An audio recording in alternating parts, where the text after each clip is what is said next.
Hello and welcome. My name is Meepolis, they, she, he, and this is Literally Graphic. And today I'm looking at 1,000 Colored Castles by Gareth Brookes, a work of graphic medicine.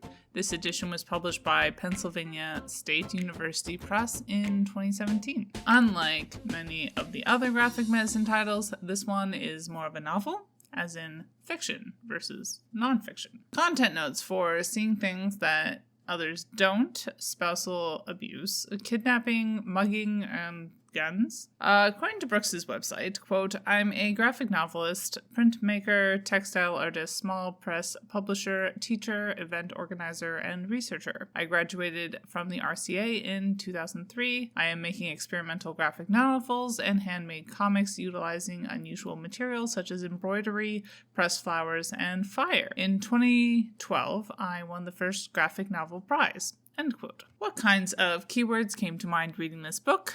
Mystery, aging, suburbs, housework, family, birds, and losing eyesight. The official description over on Goodreads is, quote, "Mild-mannered Myriam is diagnosed with macular degeneration in her right eye, but that doesn't explain the strange things she's been seeing. Children in bright red helmets dancing on the doctor's ceiling, exotic vines growing from her television set, and thousands of colored castles forming patterns on her kitchen walls. Her husband, Fred, is certain that Myriam's visions are a bunch of nonsense, and her family dismisses her odd observations as a result of old age and an addled mind. So when Myriam begins to notice something off about the house next door, she has only her own instincts to trust. Can she tell the difference between a trick of the eye and a real crime? The surreal lives side by side with the everyday in this graphic novel about life with Charles Bonnet syndrome, a condition in which a person with partial or severe blindness has complex, often bizarre hallucinations. Gareth Brookes' rich artistic crayon drawings pull the reader into Myriam's vibrant and unnerving world, showing the frustration and fear that arise as a result of this unique condition and the moments of unexpected beauty." End quote. Looking at the art, I'll pull a quote from a review over at sequentialstate.com, link below, as they go into some good in-depth detail, better than I could. Quote, "For this project, Brookes has used a combination of overlaid crayon layers that are quite appealing.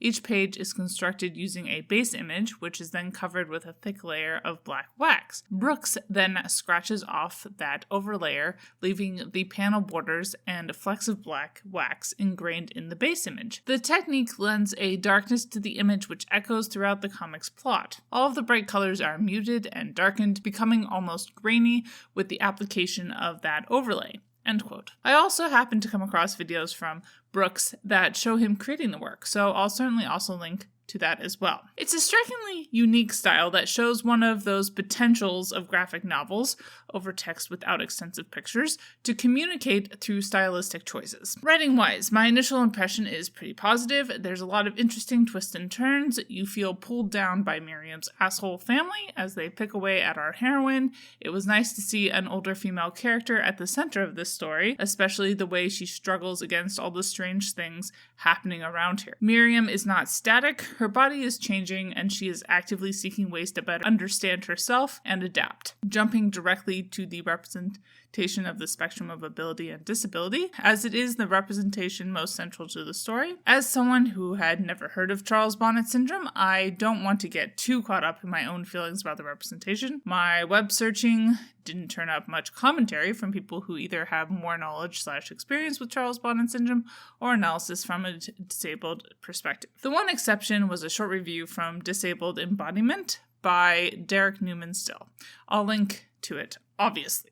So taking my opinion with a large grain of salt, I would say that 1,000 Colored Castles is a refreshingly uninspiring story about disability, as there is a tendency to fetishize or romanticize people, quote, overcoming their disability. Myriam is obviously concerned about seeing things that other people don't, but her character actively pushes against a lot of the more toxic/frantic ways that people who find themselves moving outside of consensus reality are. We also get a taste of some of the complications people face when trying to figure out what's going on with their bodies, whether it be unsupportive community or from the medical system, although that certainly has the most optimistic conclusion. Gender, sexuality, class, and race are pretty heterosexual heterosexual, binary, middle class, and white. But the way Brookes needles at the ideas of the perfect suburban nuclear family helped balance things out. A really interesting read, a lot of thought and deliberate choices clearly went into the creation of 1,000 Colored Castles. 4 out of 5 stars,